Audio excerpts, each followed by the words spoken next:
Hai teman mamam, apa kabar? Banyak pemberitaan soal siapa sebenarnya pencetus merek mie instan Indomie.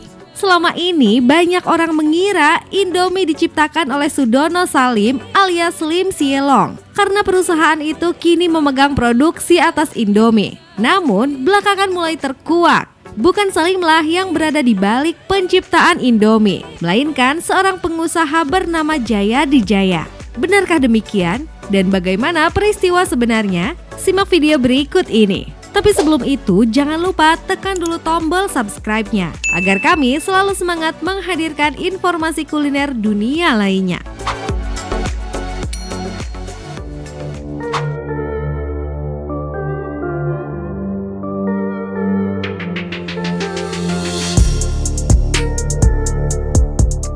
Awal mula industri mie instan Indonesia. Masyarakat Indonesia baru mengenal mie instan pada tahun 1968 usai PT 51 Sankyu memproduksi Supermie. Dalam paparan majalah Historia dituliskan, PT 51 Sankyu adalah perusahaan hasil kerjasama perusahaan Jepang Sankyo Shokukin Kabushiki Kaisha dengan PT 51 milik Syarif Adil Sagala dan Eka Wijaya Muiz. Kerjasama ini berbentuk teknis hingga bantuan pengiriman tepung dari luar negeri. Barulah 2 tahun kemudian, tepat pada 1970, Sarimi mendapat lawan baru, yakni Indomie. Indomie adalah merek mie instan produksi PT Sanmaru Food. Dalam paparan Arto Biantoro, di Namanya Apa, memahami kekuatan nama merek dan cara menemukannya tahun 2023, diketahui PT Sanmaru Food didirikan oleh Jayadi Jaya, Wagyu Cuandi, Ulang Senjaya, dan Pandi Kusuma serta berada di bawah jaringan grup Jangkar Jati. Grup ini didirikan oleh Jayadi Jaya, pengusaha asal Medan pada tahun 1964 yang kemudian juga ikut mendistribusikan Indomie lewat PT Wicaksana Overseas.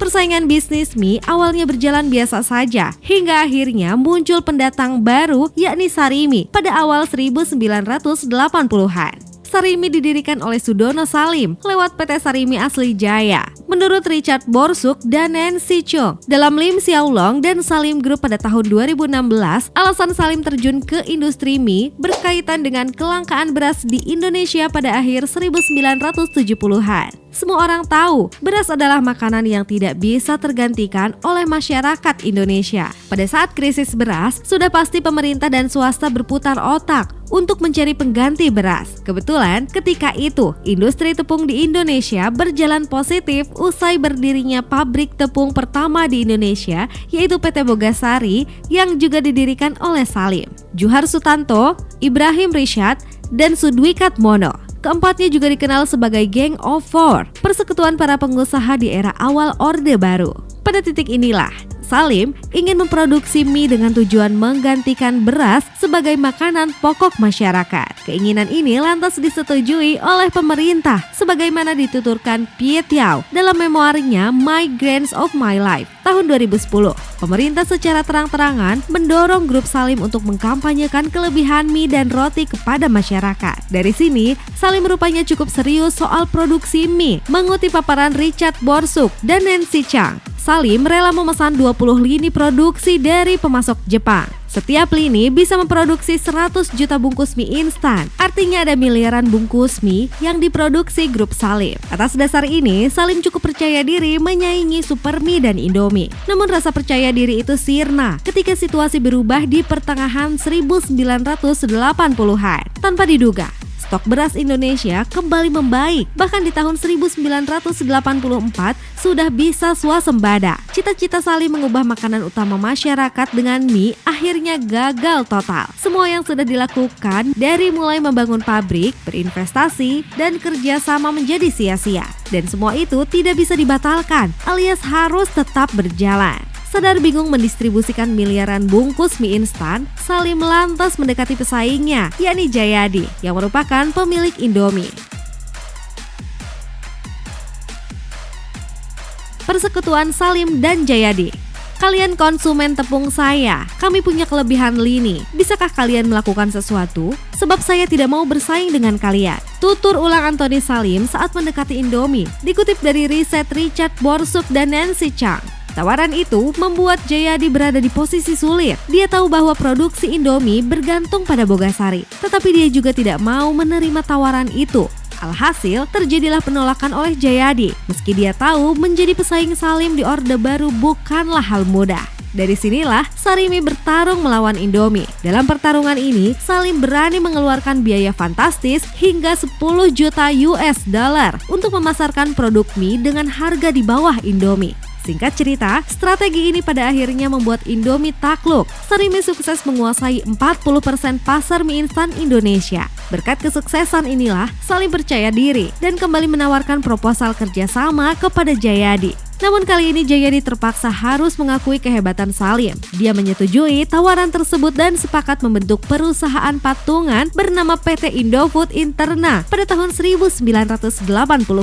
Di perusahaan itu, Jayadi punya 57,5% saham dan Salim 42,5% saham. CEO-nya pun masih orang terdekat Jayadi, yakni Hendy Rusli. Sebenarnya, apa yang terjadi antara Salim Jayadi adalah strategi umum dari bisnis grup Salim. Salim sering melakukan pengelolaan bersama dengan mitra bisnis dalam satu grup usaha. Menurut Yuri Sato, dalam Chinese Business Enterprise tahun 1996, tujuan Salim melakukan ini untuk mencari keahlian teknis dari mitra-mitra tersebut di bidangnya masing-masing dan mencari dukungan finansial.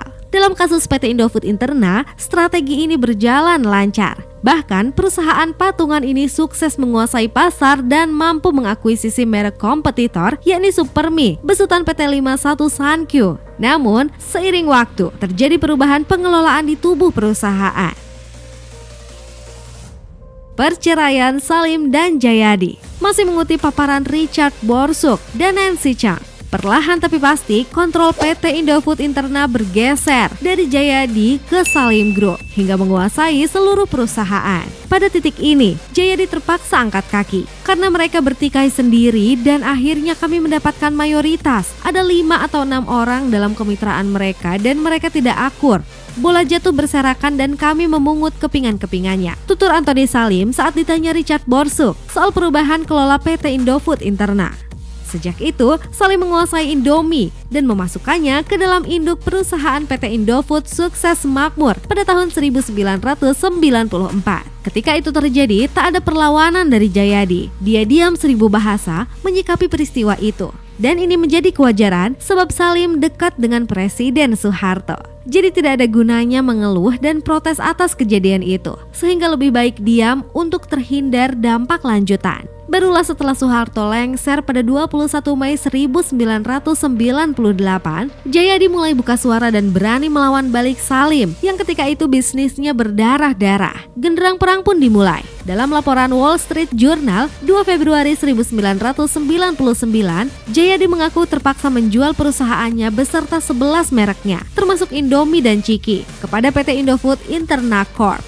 Dengan harga yang sangat murah pada tahun 1986, seluruhnya dijual dengan harga hanya Rp30.000. Pak Jayadi menuntut agar transaksi penjualan tersebut dibatalkan karena ia menuduh perjanjian jual belinya diambil dengan paksa. Dia bersikeras bahwa merek tersebut adalah miliknya secara pribadi dan tidak seharusnya dimasukkan sebagai aset Sanmaru. Jadi, merek Sanmaru sudah dijual. Dia tetap menjadi pemilik sah merek tersebut, kata Pak Jayadi. Tutur kuasa hukum Jayadi kepada jurnalis Wall Street Journal. Dalam momen ini pula, Jayadi berani melakukan gugatan ke Pengadilan Negeri Jakarta Selatan dan menuntut ganti rugi sebesar Rp620 miliar kepada Indofood, Anthony Salim, Sudwi Katmono, Ibrahim Rishad, dan Johar Susanto. Meski begitu, Pengadilan Negeri Jakarta Selatan menolak tuntutan ini. Jayadi pun melakukan perlawanan ke tingkat pengadilan lebih tinggi hingga ke Mahkamah Agung dalam kurun waktu 7 tahun. Hingga akhirnya pada tahun 2005, Mahkamah Agung menolak tuntutan Jayadi dan menyatakan tidak ada masalah dari proses pengalihan bisnis itu. Sejak inilah Jayadi resmi mengibarkan bendera putih. Salim pun tetap memproduksi Indomie hingga benar-benar menjadi raja mie. Sedangkan Jayadi tetap berbisnis di PT Wicaksana Overseas dan masih berjualan mie lewat PT Jakarana Tama yang menghasilkan merek mie Gaga.